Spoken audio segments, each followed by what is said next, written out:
Avengers! Disassemble. Yep, that's right. It's finally time for my Avengers Infinity War review, as you can see. I am aware of the fact that I'm a bit late, and yes, by the way, this is not my real hammer. I can't seem to find it right now, so I'm using this substitute. Don't mind him. Oh, and by the way, Timmy here is a bit upset because he didn't get to see the Avengers Infinity War. Whatever, right? So, Avengers Infinity War, wow. Dang, what a movie. I mean, it is the movie we've all been waiting for 10 years, right? Wrong. I've been waiting for this movie for my whole life, ever since I first discovered Marvel back when I was a year or two old. Really, I've literally been waiting for this movie my entire life, and I cannot believe that we finally not just got this movie, but a movie like this, that takes place in these out of this world locations and with all these out of this world characters, and it's done right. It's not being mocked. It's not.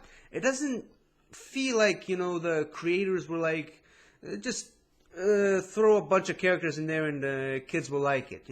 It feels intelligent. It's the way we fans deserved to have this movie, and that's the most important part of it all, really, because it really feels like a movie done for the fans, by the fans, on behalf of the fans, that non-fans can enjoy as well. That's, I believe, the best way to interpret this movie. Now, I've mentioned this in my first reactions video, I believe, about how this movie feels to me like a very well-organized mess. That's, I believe, the best description I can give it. It's a movie with a lot of different parts in it, and by the way, yes, I am going to go into spoilers, so watch out for that. If you haven't seen the movie, just don't watch this this review, because you'll get spoiled. But this movie goes into so many different places from the comics that we never thought we'd even see. I mean, we get to see Vormir for the first time. We get to see Nidavellir for the first time. I mean, come on. And this movie takes place in so many places. I wanted to say this in my first reactions, but I couldn't because I felt it was a spoiler. But this movie feels to me like a trilogy all in one movie. It literally feels like 3 different movies in the span of one movie. There's the first movie, which takes place mainly in New York and on the Asgardian ship.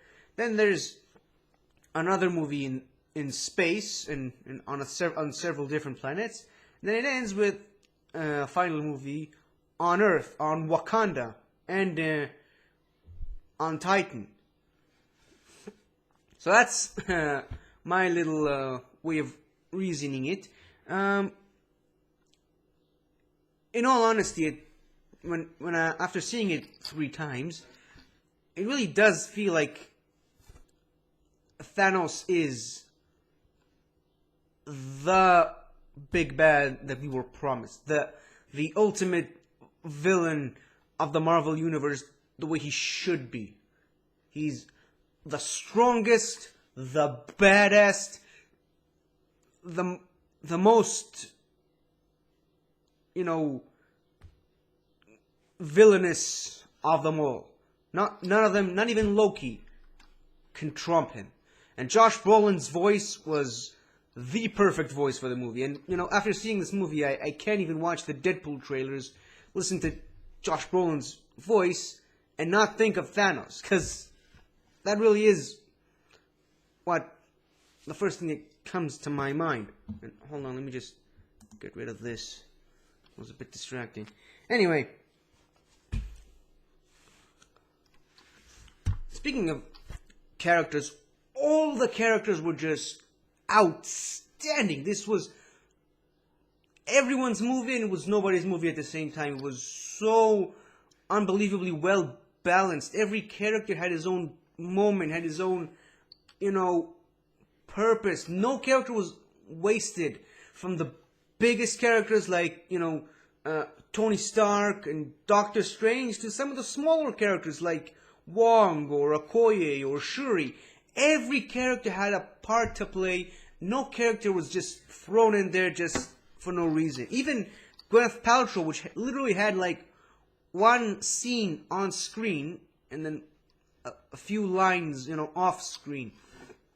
It was amazing. It literally brought every single character from all 10 years of the MCU and all 18 movies, 17 movies, into play. Even Io appeared in this movie, which I didn't even think she would get enough screen time. And she didn't really have anything to say, but she did do her best. And this movie was just amazing. And the ending, I gotta talk about the ending.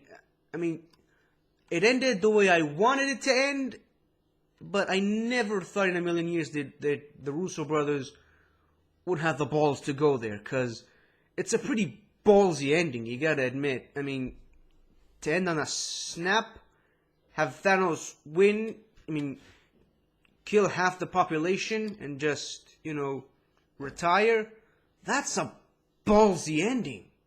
Seriously, I don't think the Russo brothers are getting enough credit for what they're doing. Let alone, make a movie with 20, 30 main characters in it and have every single one of those 20, 30 characters get their due. But, oh my goodness. And of course, you gotta talk about, the deaths. I mean, they killed so many characters in this movie. It was literally like Harry Potter in the Deathly Hallows level of death. I mean, they literally killed everybody. Especially at the end where Thanos snaps his fingers and pretty much all the new cast were gone, and all of the original Avengers, plus Rocket and Nebula, are still alive. And that was... I never thought they would kill those specific characters that they did. And of course, I gotta address this problem. They are bringing those characters back. There's no way in hell they're gonna... Those characters are gonna stay dead. Every character in comics dies and comes back to life. It's a thing. Only an idiot would believe that these characters are still dead. But for the context of the movie, yeah, it feels desperate. I knew they were coming back, but I still reacted like they weren't, because it felt real. Even though they've done this multiple times where they killed characters in other movies and brought them back, sometimes even in the same movie, but wow. So, overall, this movie gets a thumbs up for me. I'm giving it a 9.9 out of 10. And the reason why I'm not giving it a full 10 was that because there's a few things, 1.5 things that kind of bugged me about this movie.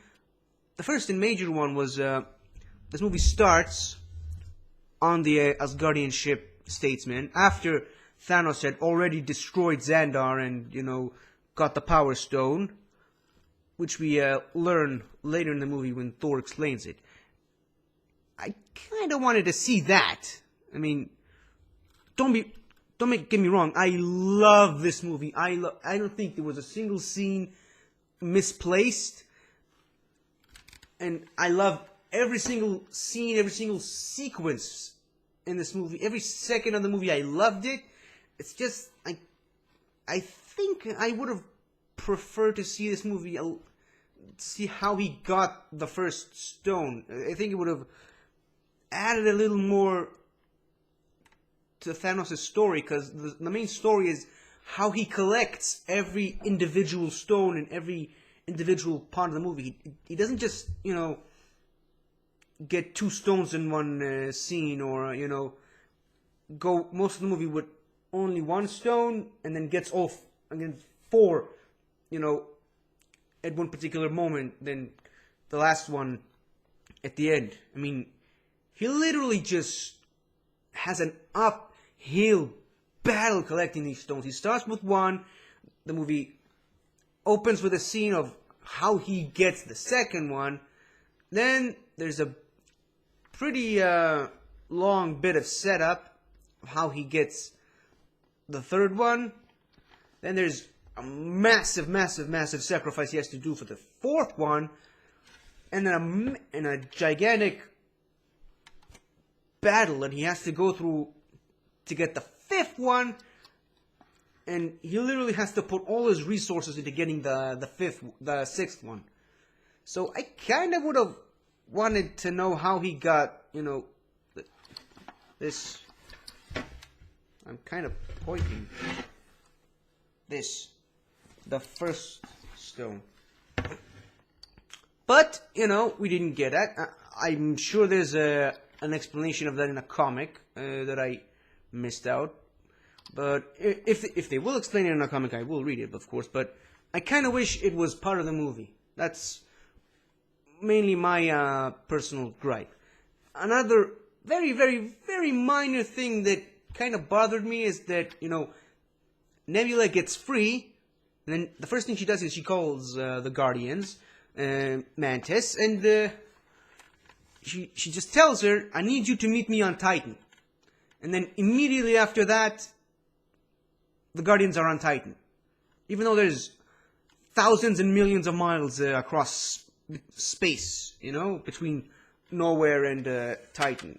So that kind of felt a bit out of place to me. But aside from that, the scenes themselves were just fantastically edited together. I mean, you get like moments of, someone is asking, where's Thor? Cut away to Nidavellir, where Thor needs we were making a Stormbreaker. And by the way, how awesome is it that we finally get to see Stormbreaker in a movie? I mean, come on.